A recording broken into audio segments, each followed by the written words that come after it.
How do you talk to God? Do you lower your voice so it's calm and kind? Do you clean up your language so it's respectful and appropriate? Do you speak to him as you would an acquaintance or person that you have just met and you don't want to offend? Or like an angry parent with whom you have to choose your words carefully to avoid their wrath?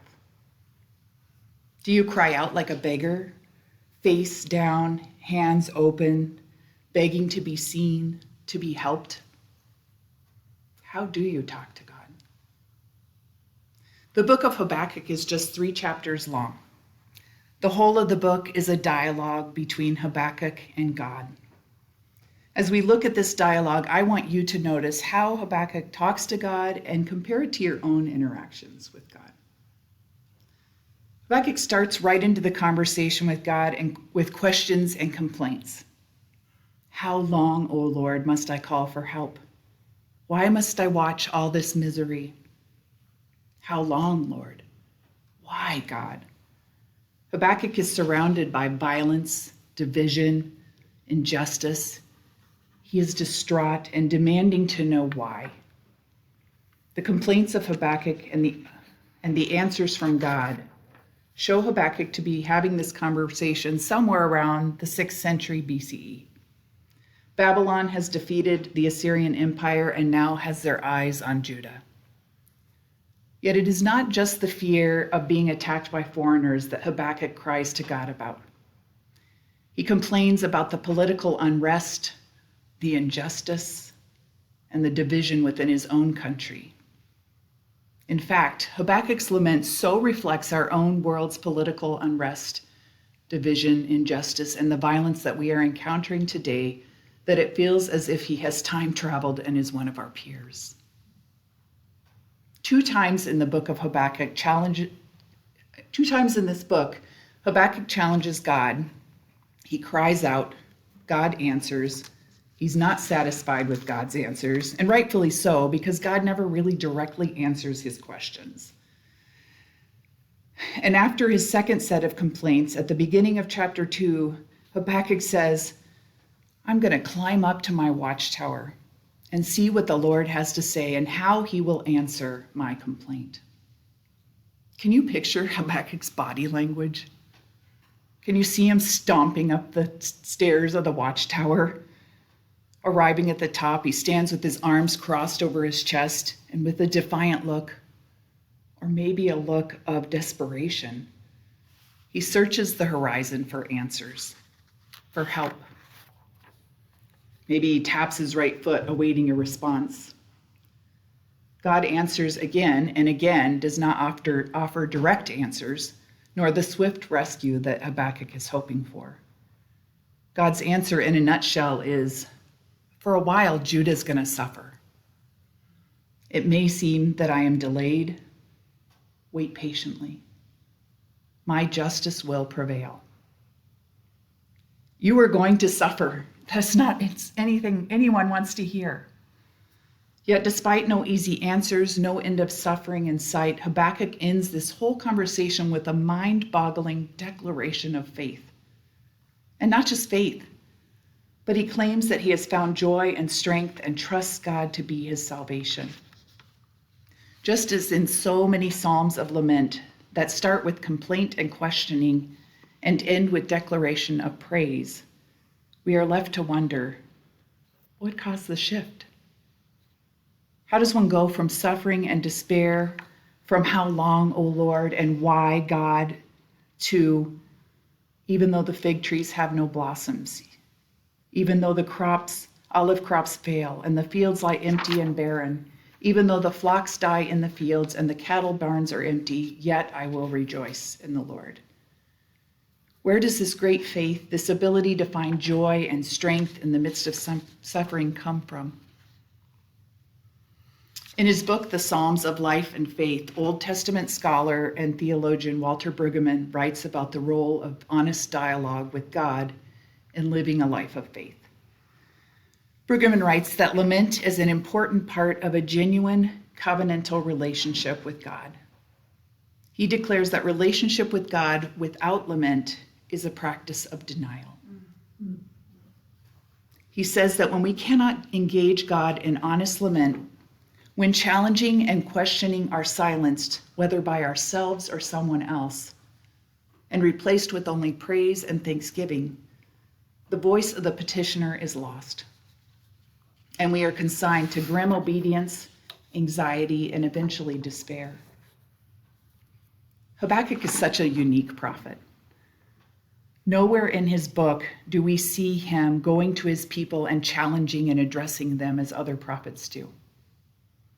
Nor does he stay silent, resolving to live by the motto I was taught in the army, suck it up and drive on. Instead of silencing his questions and complaints, he boldly addresses God as a covenantal partner, as a son of God rather than a powerless servant.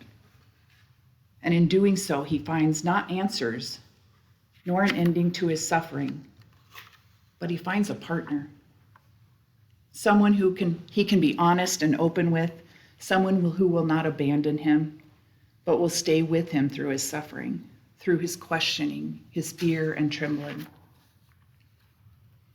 Habakkuk finds joy and strength in his relationship with God as it is tested and tried and strengthened by his honest dialogue.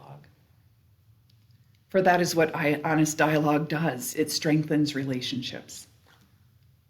So I will ask you again, how do you talk to God? Do you trust God's steadfast love for you enough that you can be honest about your feelings?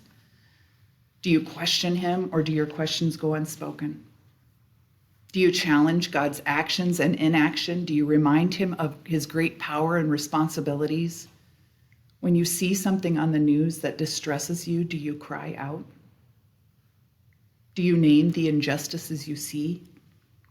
Do you keep your eyes open to the injustice and ask God, why is this still happening?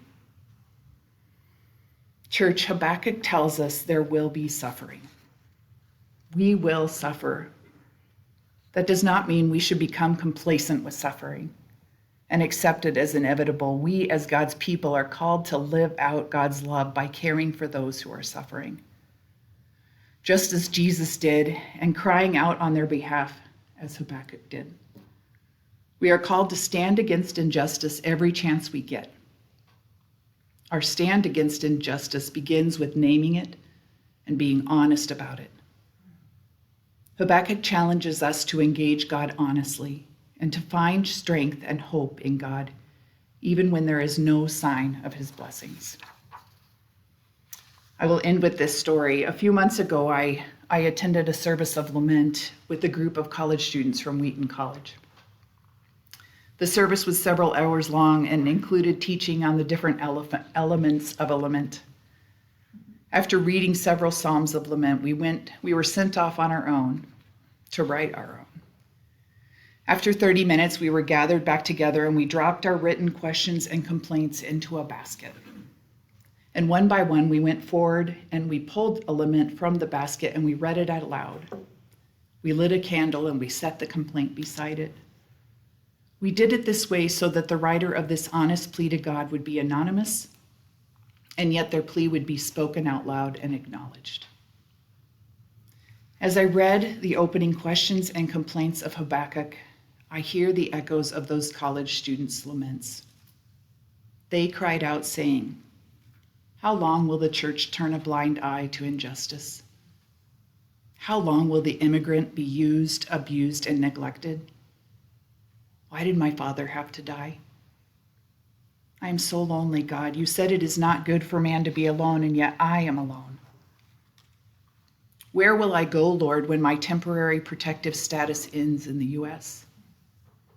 How long will we support violence against Palestine? When will hatred and violence against those who are LGBTQ end?" In this honest dialogue, many of us walked away with renewed hope, renewed strength to face the evil around us. We found a solidarity in coming together and being honest about what was breaking our hearts. We felt that God had not abandoned us, but had heard us and stood with us, as he did with the prophets, whom he had also called to see and name injustice. I want us to read together as a closing lament Psalm 32. This is a psalm that Anne Weems wrote. She lost her son and she wrote a whole book of laments, and I just find them really refreshing. So let's go ahead and read this together. O God, explain to me the cruelty of your world. Make sense of those who make no sense. Tell me why the innocent die and evil people live to kill again. Tell me why the faithful are shunned and the self-righteous point their fingers. Tell me why the wounded are wounded and sorrow falls on the shoulder of sorrow. Tell me why the abused are abused and the victims victimized. Tell me why the rains come to the drowning and aftershocks follow earthquakes. O God, is this any way to run a world? O merciful one, let us rest between tragedies. Speak to us, for we are your people. Speak to us of hope for the hopeless, and love for the unloved, and homes for the homeless, and dignity for the dying, and respect for the disdained. Speak to us, O God, of the resurrected one. Speak to us of hope, for in spite of the tidal waves of tears, we remember your story of new life. Tell the world again, O God of creation, tell us that winter will fade and spring will wash us anew, and the world will green again, and we will be new creations in the garden of our God. Free us from tentacles of sorrow, and we will fall on our faces and worship you, O God of goodness, O God of a new green world.